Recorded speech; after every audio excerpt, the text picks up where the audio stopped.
Assalamualaikum warahmatullahi wabarakatuh. Merdeka, Rahayu. Pemirsa yang dirahmati Allah Tuhan Yang Maha Esa, bersua kembali di kanal Hikmatologi. Monolog sederhana mengajak diri kita masing-masing berpikir kian melembut, cerdas, dewasa, bijaksanakan hati nurani berdasar kitab suci agama kepercayaan yang kita yakini.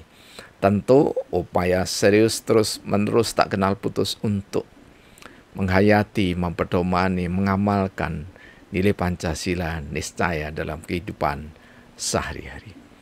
Di antara nilai-nilai luhur yang ada di dalam Pancasila adalah moral, di mana ketika zaman Orde Baru ada muatan pendidikan moral Pancasila. Meskipun sejumlah akademisi mengkritik ketika penataran P4 dikatakan semacam indoktrinasi semasa pemerintahan Orde Lama, maka hari ini begitu menapaki kaki anak bangsa di era reformasi, akademisi pun jengah melihat perilaku anak didiknya, tak terkecuali masyarakat. Karena itulah kami mencoba untuk menyampaikan hasil wawancara sekaligus yang sudah kami analisis secara sederhana, yakni tentang moral politik. Jika kita sederhanakan, moral politik merupakan bentuk sistem nilai kearifan yang ditampilkan oleh seseorang di dalam sikap dan perilaku sebagai warga negara. Sehingga tampak bahwa moral politik secara praksis antara lain dapat dirasakan di dalam peri kemanusiaan dan peri keadilan. Ketika kita berbicara peri kemanusiaan, maka moral politik anak bangsa diuji. Ketika kami wawancara mendalam dengan sejumlah informan, salah satu sarjana ekonomi yang wirausaha menuturkan, kalau kita berbicara, kata beliau, kalau kita berbicara moral politik, maka sungguh kita tidak mendapatkan perilaku tersebut di dalam anggota partai politik yang berkontestasi ketika pemilu. Ketika saya tanya, apakah pemilu kemarin, pemilihan wali kota dan bupati serta gubernur? Tidak saja itu, tetapi juga pada saat pemilihan presiden dan legislatif.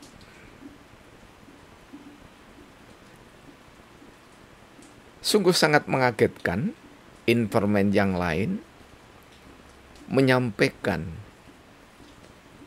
beliau adalah seorang kiai haji yang sekaligus adalah pembina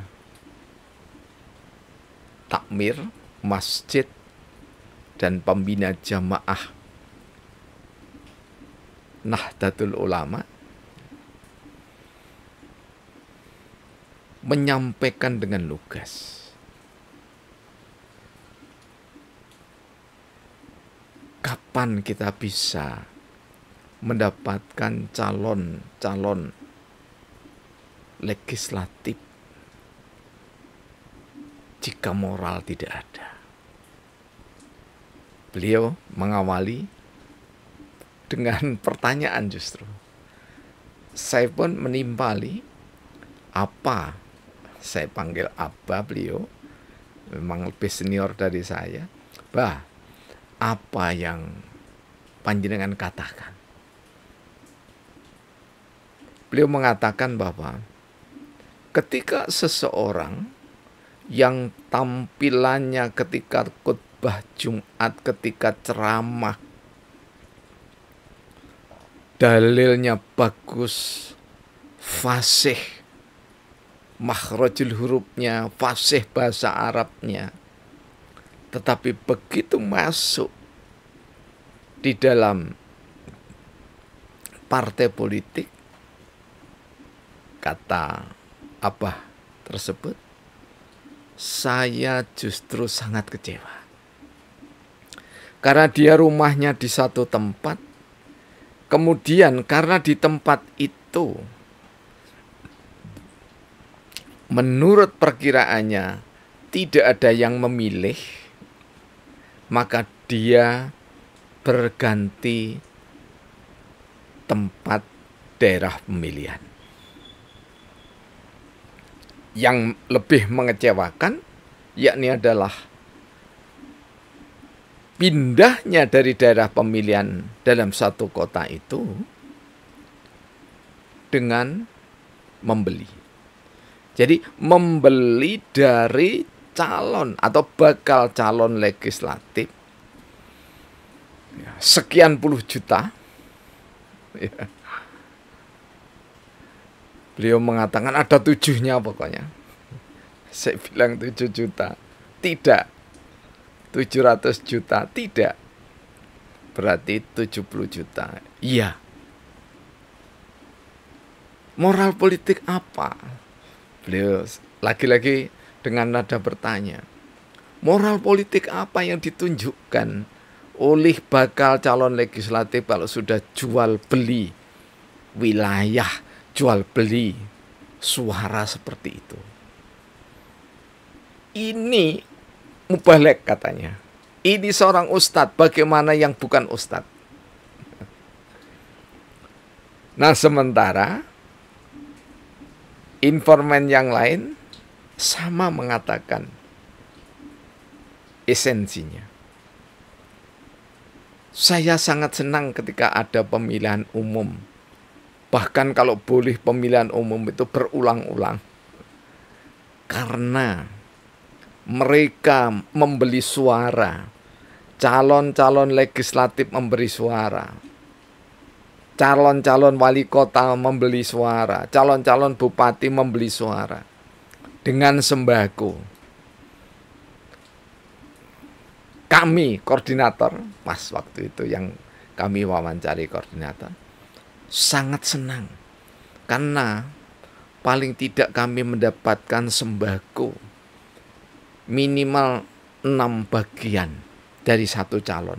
Ini 6 bagian dari satu calon. Karena koordinator. Kemudian kami pun bertanya pada informan yang lain. Apa Bapak, ini beliau ini seorang ketua RW di satu wilayah, ya. Beliau memiliki atau membina karawitan, sekaligus beliau juga punya usaha, ya, yang cukup besar, wirausaha cukup besar, bergandengan tangan dengan perusahaan negara. Beliau mengatakan bahwa untuk saat ini tidak perlu bicara moral.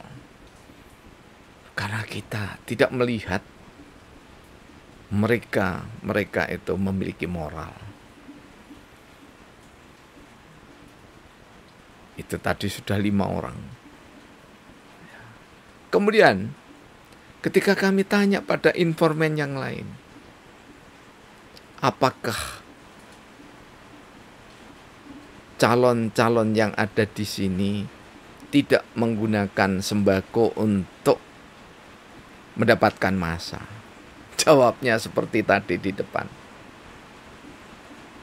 Kalau tidak ada sembako, tidak ada uang, tidak mungkin mereka dipilih. Bahkan kami mendengar dari informan yang ke-7, ini kami batasi sampai 7, bahwa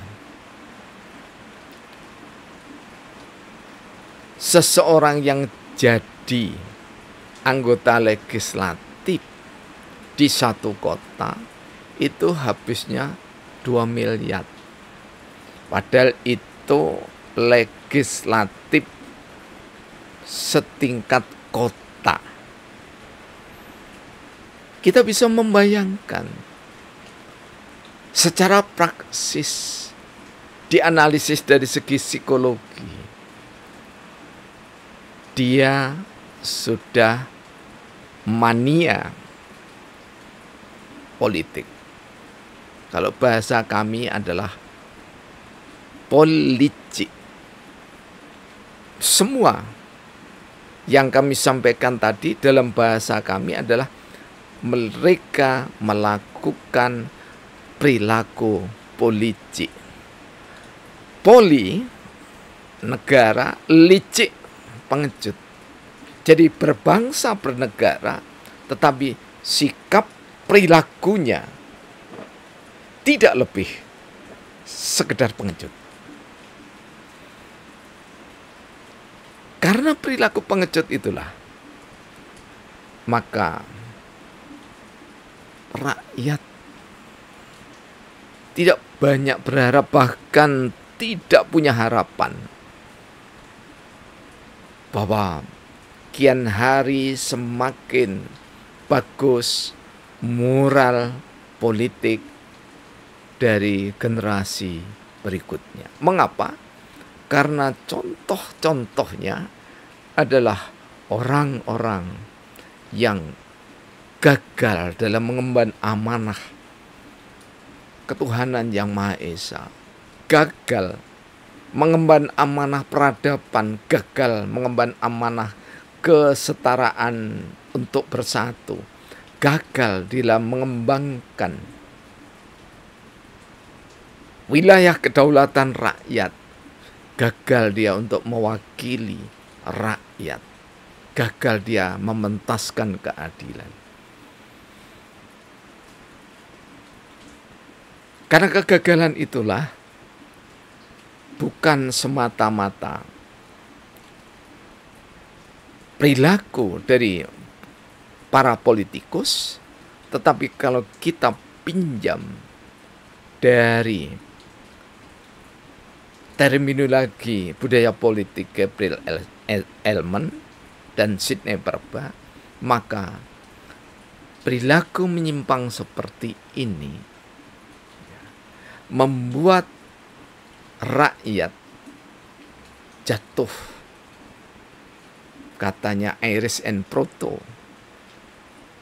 jatuh pada parokial, jatuh pada keengganan untuk berbicara politik, keengganan untuk beraktivitas di dalam politik.